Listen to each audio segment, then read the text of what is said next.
Si ça vous intéresse, on peut aussi en discuter. Mais grosso modo, ce qui est important, c'est que voilà, là, on est très occupé aussi. On est sur le site. On est sur le site cet été avec nos campagnes géophysiques. On va être aussi sur le site l'année prochaine sur les campagnes géotech. Donc on est actif, pas juste dans les bureaux, mais aussi à mettre les mains dans le cambouis. Merci beaucoup, Quentin. Deux questions, si vous me le permettez, avant de passer la parole à la salle. La première question, vous avez parlé des câbles interéoliennes. Ça dépend de vous, alors que les câbles d'exploitation dépendent de RTE. Comment ça se passe? C'est exactement ça. C'est-à-dire que nous, on va se charger de ramener les câbles et l'énergie jusqu'à la sous-station. On va tirer les câbles dans la sous-station et c'est là, en fait, l'interface qu'on a avec RTE. Et à partir de là, en fait, RTE transforme du coup le 60 kV en 220 kV, si je ne me trompe pas, pour l'amener vers la Terre. Est-ce qu'il y a une caractéristique particulière en ce qui concerne la sous-station d'un parc éolien flottant par rapport au parc éolien posé? Alors, en l'occurrence, pour Pénavel, non, parce que c'est une sous-station qui est posée sur une fondation de jaquette, donc ça n'a pas une sous-station flottante. Il y a des technologies qui permettent, qui pourraient faire. Là, il n'y a pas eu ce choix qui a été fait par RTE. Alors oui, effectivement, on aura des câbles dynamiques, mais les câbles dynamiques, ce sera les câbles interéoliennes. On est en câble statique pour tout ce qui va être la partie export. Oui, bonjour à tous. Moi, je suis complètement néophyte en éolien, mais juste une question, parce que je suis un ancien marin. Vos éoliennes, quand elles vont se trouver au large, donc vont avoir un niveau de rotation, de giration, non? Et estimé à combien à peu près vis-à-vis de l'axe du vent? Vous voyez, enfin, quand c'est à terre, l'éolienne elle est plantée, si c'est des vents du sud-ouest, s'il y a des vents, enfin, au nord-est il n'aura rien, ça ne fournira rien, et si c'est des vents du sud-ouest, ça va donner. Enfin, voilà. L'éolienne, en fait, sera toujours face au vent. Il y a des systèmes pour toujours rester face au vent, il y a des systèmes pour détecter la direction du vent, et automatiquement des systèmes vont la faire pivoter pour qu'elle prenne le vent de face pour récupérer le maximum d'énergie. Donc elle récupérera plus de vent qu'une éolienne posée en mer. C'est la même chose. Oui, bonjour, je suis Julien Legurin, je suis bénévole à l'association de la Tulipe, c'est un bureau de la Romance. Donc là, j'avais deux questions. Une question, on va dire, plutôt générale d'abord. Actuellement, vu les circonstances géopolitiques, on va dire internationales, et le recul qu'on constate dans tout ce qui est environnemental, qu'on constate d'ailleurs de la part également du gouvernement en France, est-ce que vous avez déjà constaté un impact sur vos projets de ce recul? Ça, c'est la première question. Et la deuxième question, plus terre à terre, plus locale, combien d'emplois maritimes vous pensez pouvoir créer ici sur la route? J'entends que maritime pour l'exploitation après du parc. Alors, les impacts géopolitiques, c'est vrai que c'est quand même très nouveau, j'ai envie de dire. Je pense qu'il y a quand même une volonté qui a été montrée généralement d'essayer d'être le plus indépendant possible en énergie dans nos contrées, j'ai envie de dire. Donc il y a une volonté pour moi politique de développer les énergies renouvelables qui ne sont pas qui sont locales. On ne peut pas de facto les exporter, on produit ici. Juste sur la première question, dire que nous, notre rôle là-dedans aussi, c'est de continuer à faire de la pédagogie sur l'éolien en mer, sur les énergies renouvelables, parce qu'en fait, une grande partie de l'opposition, elle repose beaucoup en fait, sur des idées reçues, voire sur de la désinformation. Nous, on voit beaucoup, et enfin, je pense que vous allez le voir aussi quand on tient des stands vis-à-vis du grand public, il y a énormément d'idées reçues, notamment en matière d'impact sur l'environnement. Et donc, voilà, on explique dès le plus jeune âge, et il va falloir continuer à le faire longtemps. Mais si jamais il y a une vision plus bienveillante, on va dire, des citoyens vis-à-vis de ces technologies-là, je pense qu'après, politiquement, ça tiendra moins bien. Et sur les... La deuxième question, c'était le nombre d'emplois, parce que vous avez le recul maintenant avec le parc. L'emploi maritime, proprement dit. Ouais, et bien alors, donc on travaille avec... En exploitation, pas en installation. Ouais, on a 24 personnes qui travaillent pour LD-Tide, donc sur les bateaux qui emmènent les techniciens. Sur un bateau, il y a un capitaine, un chef mécanicien, un matelot de pont. 3 bateaux, ils font des rotations tous les 15 jours. Donc ça, c'est le schéma classique de maintenance. En ce moment, on a en renfort un navire de soutien qui est beaucoup plus gros et là qui emmène les personnes, les techniciens, pour 2 semaines en mer. L'équipage c'est beaucoup plus important, mais je ne saurais pas vous dire, peut-être que Jérôme doit savoir. C'était l'emploi local, c'est les navires de servitude. Oui, d'accord. Donc c'est ça. Donc on est sur 25 emplois de marque. C'est à peu près le projet pour la Réunion aussi. Enfin, c'est le gros. Oui. Ouais, c'est ça. Un complément sur la première question. Vous avez la chance en Bretagne Sud d'avoir des parcs qui ont été attribués suite à la programmation pluriannuelle de l'énergie numéro 2. Et là, j'ai envie de dire, l'appel d'offres à AO5 de Navel, mais le prochain aussi, la AO9, ils sont attribués, enfin, sauf séisme, il n'y a pas de retour en arrière possible. C'est pas tout à fait la même chose en Bretagne Nord, notamment la AO10, où ça dépend de la PPE3, la nouvelle programmation, on va dire, les programmations d'énergie, c'est comment on va produire l'énergie dont on a besoin demain. Hein. Et ça, tout est prêt, mais la main tremble au moment de signer. Donc, effectivement, il n'y a pas le même niveau de risque, j'ai envie de dire, sur la Bretagne Sud, où vraiment ce séisme, le coup est parti. Pour celui-là, et même celui d'après. Coup parti normalement irréversible. Marc Berville, nouveau Lorientais, d'une société française, mais qui est hélas toujours à Paris pour l'instant.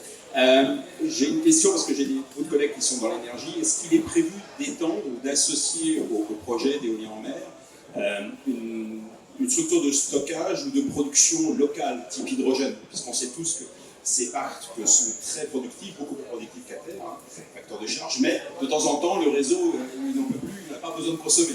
Par exemple, à midi, quand en plus, je dirais, il y a le photovoltaïque et ça amène aussi des emplois en local. Donc voilà, est-ce que c'est quelque chose qui est projeté, qui est prévu? Merci. Alors, dans le cadre du projet Pénavel, non. Encore une fois, nous, on est responsable de la construction du projet, qui sont les éoliennes, les flotteurs, les ancres, les lignes d'ancrage des ancres et les câbles jusqu'à la sous-station.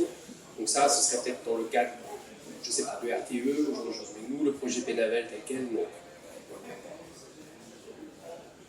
Mais c'est une volonté politique qui est portée à la fois par le Libération, modestement, mais encore plus par Daniel Koeuf, le vice-président région, et Loïc Chéné-Girard, hein, qui vraiment veut s'inscrit depuis longtemps dans cette volonté. Encore faut-il que les industriels et l'écosystème intégral maritime y trouvent un intérêt et y trouvent un vecteur énergétique qui soit à la fois décarboné, c'est sûr, mais abordable économiquement, c'est autre chose. Juste une question à ce propos. Est-ce que les présidents de région qui sont concernés par le développement des énergies renouvelables en mer, justement se concertent au niveau de ce type de retombées, à votre avis? Je pense que oui. Je pense que oui. Pas tellement de difficultés. Je pense qu'il y a une bonne proximité entre les deux présidents de région, Pays de la Loire et puis Bretagne. En tout cas, je ne sais pas si c'est le cas avec la Normandie. Voilà, mais je pense que de ces deux-là sont relativement proches, je dirais, sur ces sujets. Oui, alors c'est pas évident de parler à la place des politiques. Bon, après, je suis passée par une collectivité avant, mais donc évidemment tous les présidents de région se parlent entre eux sur tous les sujets. Il y a Région de France qui est une association nationale dans laquelle tous les décideurs des régions se réunissent et parlent ensemble. Et puis sur l'Association nationale des élus du littoral. Et puis en plus, Pays de la Loire et Bretagne, on est sur la même façade maritime, donc même en termes de gouvernance, la question de la planification des futurs projets, elle se fait aussi sur les deux régions. Bonjour, merci beaucoup pour vos interventions. Je suis Christophe Pippolo, je suis analyste stratégique, je suis un ancien pilote de l'aéronavale, j'évoquais Alain Biouet, je suis intéressé par les problématiques de sûreté maritime. Comment sont envisagées les problématiques de sûreté maritime des champs d'éoliennes, je dirais sur un terme, en termes d'approche, j'ai bien compris que dans les exploitations croisées, c'est peut-être certaines choses, mais ces champs sont-ils considérés comme vulnérables, y aura-t-il une protection et comment sont régis les principes de protection de ces champs d'éoliennes. Alors, votre question est très précise et je ne suis pas du tout une spécialiste du sujet. Néanmoins, effectivement, ce sont des infrastructures énergétiques, donc elles sont sensibles. Maintenant, à ma connaissance, il n'y a pas un statut, elles ne sont pas reconnues, enfin, il n'y a pas un statut particulier qui leur est conféré là-dessus. Je ne connais pas assez la réglementation pour savoir s'il y a un statut derrière ça. Mais ce que je peux vous dire, c'est que voilà, c'est quelque chose qui est discuté entre les services de l'État et les développeurs de parcs depuis des années, avec une prise de conscience qui va grandissant quand on voit le contexte géopolitique. Voilà, il faut bien avoir en tête que tout ce qui est relatif à la sûreté, mais aussi à la sécurité maritime, c'est la compétence de l'État. Nous, on est installés sur le domaine public maritime, mais ça n'est pas de notre responsabilité. Néanmoins, on peut avoir des équipements qu'on met à la disposition de l'État pour cela. Voilà. Et puis, donc, voilà, on voit que le sujet prend de plus en plus d'importance. Il y a des échanges entre les développeurs et l'administration centrale. Et nous, sur Saint-Nazaire, on a fait il y a quelques semaines un exercice sur table de sûreté. Voilà, pour essayer de voir un peu comment nous on réagit, comment la Préma réagit. Ça occupe de plus en plus les esprits. Et peut-être pour compléter la réponse, sachez que sur le territoire, nous avons une entreprise qui s'appelle CERN Erimar, qui est installée à la montagne du Salut, qui est particulièrement compétente dans ce registre des protections périmétriques et qui s'intéresse de près, effectivement, au développement des liens. Je voudrais juste compléter ce sujet. Il y a un an, organisé avec la Marine nationale à Paris, une demi-journée d'information sur la sûreté et la sécurité des parcs éoliens en mer. Et juste un détail qui est important, c'est qu'effectivement, comme le disait Charlotte, c'est la Marine nationale qui est en charge de la sûreté et de la sécurité. Et pour cela, l'état-major souhaiterait que pour la taxe éolienne, il y ait un fléchage qui s'opère de leur côté. Donc ça, c'est quelque chose qui est quand même en discussion. Qui veut prendre la parole? Alors, deux choses. Est-ce que je peux vous poser la question, est-ce que vous avez tous rempli votre petit papier pour poser des questions que l'on enverra systématiquement aux intervenants, puisqu'on est dans un temps réduit. Est-ce qu'il y a peut-être Jean-François Davio? Bonjour, Jean-François Davio, donc je suis César de Bretagne et ancien effectivement de Bretagne. J'ai une question à Pénavel sur les infrastructures portuaires. Donc, en ce qui concerne l'Orient, c'est un peu un incontournable pour la partie maintenance ou exploitation du parc. Pour la partie construction, évidemment, vous êtes en contact avec la région Bretagne et les antennes brestoises, mais aujourd'hui, vos choix technologiques ne sont pas totalement décidés. Et je pense que ce serait pour 2026, semble-t-il, mais il est bien évident qu'entre une technologie acier ou une technologie béton, les répercussions sur les infrastructures ne sont pas exactement les mêmes. Voilà, donc je voulais savoir s'il y avait une adéquation avec le planning entre votre planning de développement du projet et le planning de la région Bretagne en ce qui concerne l'aménagement du pôle de Brest. Non, mais c'est exactement ce genre de discussion qu'on est en train d'avoir ces jours-ci, ces mois-ci, effectivement, en collaboration avec le port de Brest, avec la région Bretagne, pour mettre en adéquation notre planning, leur planning, et qu'on comprenne bien un petit peu les tenants et les aboutissants. Qu'est-ce que nous avons besoin, qu'est-ce qu'eux ils sont prêts à faire. C'est ce genre de discussions qui sont en train d'avoir lieu en ce moment, mais j'ai envie de dire. Donc, on travaille en bonne entente et en co-construction avec la région et le port de Brest. Oui, bonjour. Une dernière question peut-être, Frédéric Martin. Une question pour Pénavel, où sera construite les sous-stations? Est-ce qu'elles seront construites par exemple au chantier de l'Atlantique?